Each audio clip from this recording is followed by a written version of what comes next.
La mare au diable de George Sand. Biographie de l'autrice.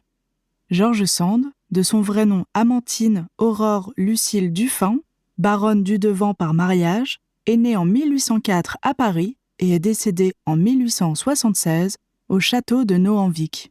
Elle est l'une des écrivaines françaises les plus prolifiques du XIXe siècle, avec plus de 70 romans et 50 volumes d'œuvres diverses à son actif, incluant des nouvelles, des contes, des pièces de théâtre et des textes politiques. George Sand est connu pour son engagement en faveur des droits des femmes et pour ses prises de position sociales et politiques. Elle a fait scandale par sa vie amoureuse tumultueuse, son adoption de vêtements masculins et son pseudonyme masculin qui inspirait d'autres femmes écrivaines de son époque. Elle a été une figure centrale de la vie intellectuelle de son temps, accueillant des personnalités comme Franz Liszt, Frédéric Chopin, Honoré de Balzac et Gustave Flaubert dans son domaine de Nohant. Ses premiers romans, tels que Indiana, ont bousculé les conventions sociales et magnifié la révolte des femmes, exposant les sentiments de ses contemporaines. Elle a ensuite élargi ses thèmes pour inclure des questions sociales, défendant les ouvriers et les pauvres, dans des œuvres comme Le Compagnon du Tour de France et Mauprat. Elle a également écrit des romans champêtres, idéalisés comme La mare au diable et François le Champy. George Sand a aussi abordé d'autres genres littéraires, notamment l'autobiographie avec Histoire de ma vie et le roman historique avec Consuelo. Vers la fin de sa vie, elle a produit une œuvre théâtrale abondante, bien que largement inédite de son vivant. Elle a refusé la Légion d'honneur en 1873, préférant rester fidèle à ses convictions. George Sand est décédée d'une occlusion intestinale en 1876, laissant derrière elle un héritage littéraire et intellectuel considérable. Son œuvre continue d'inspirer et de susciter des débats, témoignant de la richesse de sa personnalité et de la pertinence de ses idées. Résumé de l'œuvre. La mare au diable est un roman champêtre de George Sand, publié en 1846. L'histoire se déroule dans la campagne française et met en scène Germain, un laboureur veuf avec 3 enfants. Pressé par son beau-père, il part à la recherche d'une nouvelle épouse pour assurer un avenir stable à sa famille. Germain est encouragé à courtiser une veuve riche, mais il est réticent. Lors de son voyage pour rencontrer cette femme, il est accompagné par la jeune Marie, une orpheline de 16 ans, qui doit aller travailler comme servante. Germain et Marie, ainsi que le fils de Germain, petit Pierre, se perdent dans la forêt et passent une nuit ensemble, ce qui les rapproche. Au fil de l'histoire, Germain se rend compte qu'il est amoureux de Marie, malgré la différence d'âge et les attentes de sa famille. Marie, de son côté, est également attachée à Germain, mais hésite à cause de sa jeunesse et de sa situation sociale. Finalement, après plusieurs péripéties et malentendus, Germain et Marie avouent leurs sentiments réciproques.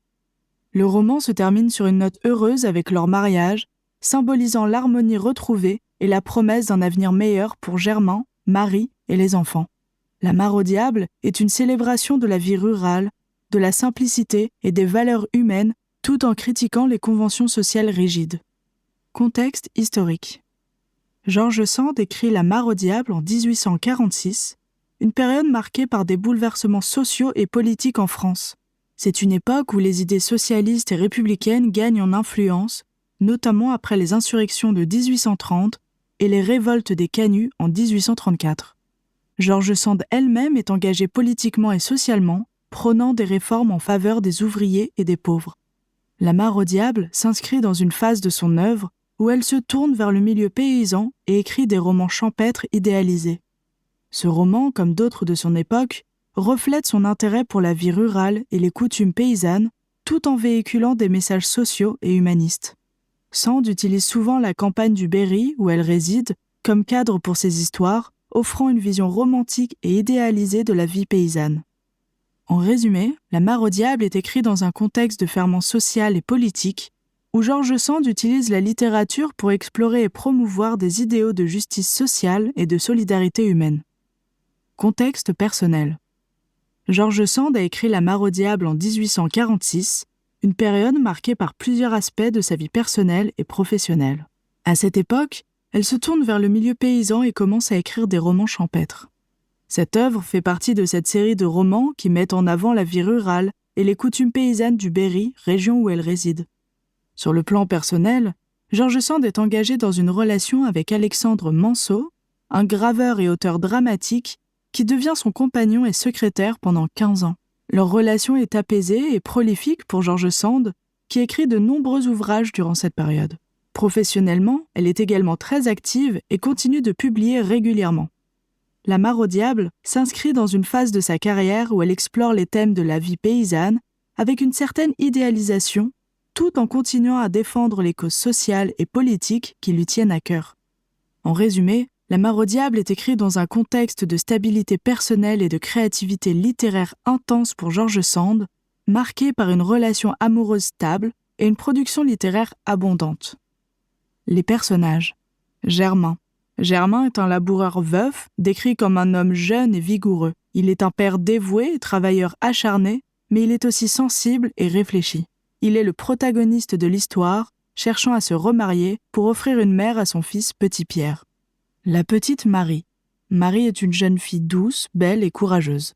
Elle est décrite comme ayant une figure angélique et une grande capacité à soigner les enfants. Elle accompagne Germain dans son voyage et finit par devenir l'objet de son affection. Petit Pierre. Petit Pierre est le jeune fils de Germain, décrit comme un enfant beau et intelligent, avec un esprit vif et un courage notable pour son âge. Il est le fils de Germain et joue un rôle crucial dans l'histoire, notamment en rapprochant son père de Marie. Le père Maurice.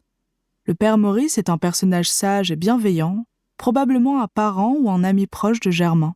Il conseille Germain et joue un rôle dans la décision de ce dernier de se remarier.